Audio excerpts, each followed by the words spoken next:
মা মারা যাওয়ার কিছুদিন পর মায়ের ঘর পরিষ্কার করতে গিয়ে মায়ের হাতের লেখা একটি চিঠি পায় তার একমাত্র ছেলে। চিঠিতে লেখা ছিল, খোকা, এই চিঠি যখন তোর হাতে পড়বে তখন আমি তোর কাছ থেকে অনেক দূরে চলে যাব, যেখান থেকে কেউ কোনো দিন ফিরে আসে না।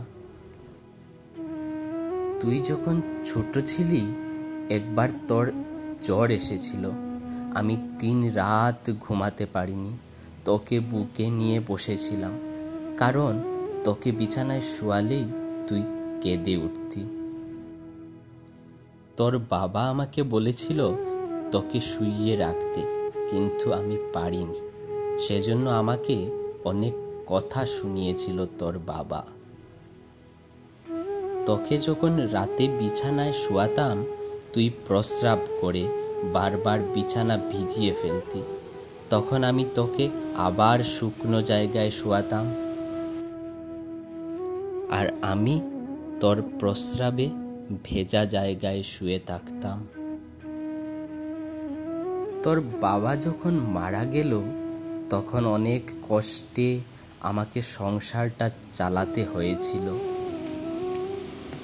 একটা ডিম ভেজে 2 টুকরো করে তোকে দুবেলায় দিতাম।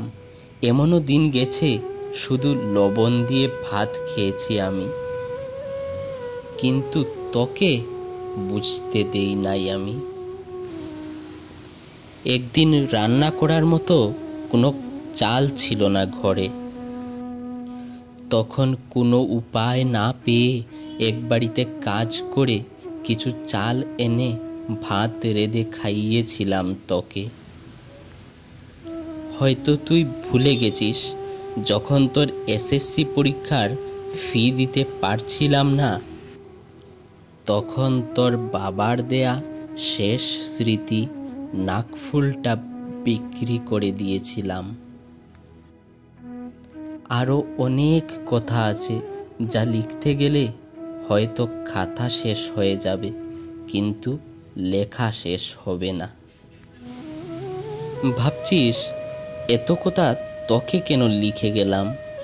খোকা, তুই যখন বড় হলি, একটা ভালো চাকরি পেলি, এর কিছুদিন পরে বিয়ে করলি, তখন আমি তোদের নিয়ে ভালোই ছিলাম। মনে আছে খোকা, একদিন ঘর থেকে কিছু টাকা চুরি হলো। সেদিন তুই আমাকে জিজ্ঞেস করেছিলি আমি তোর টাকার ব্যাপারে কিছু জানি কি না। তুই আমাকে সরাসরি কিছু না বললেও আমি বুঝতে পেরেছিলাম তুই আমাকে চোর ভেবেছিলি। এর কিছুদিন পর তুই আমাকে চোরের অপবাদ দিয়ে অন্য একটি ঘরে রেখে দিলি। খোকা, আমার সেই ঘরটিতে থাকতে অনেক ভয় করত, কারণ ঘরটি তোদের কাছ থেকে অনেক দূরে ছিল। খোকা, তোকে একদিন বলেও ছিলাম আমার একা একা থাকতে ভয় লাগে। তুই বলেছিলি মরণ আসলে যে কোনো জায়গায় আসবে। আমার হাঁটুর ব্যথাটা বেড়েছিল, তাই তোকে বলেছিলাম খোকা আমাকে কিছু ওষুধ কিনে দিবি। তুই বলেছিলি এই বয়সে ওষুধ খাওয়া লাগে না, এমনি এমনি ঠিক হয়ে যাবে।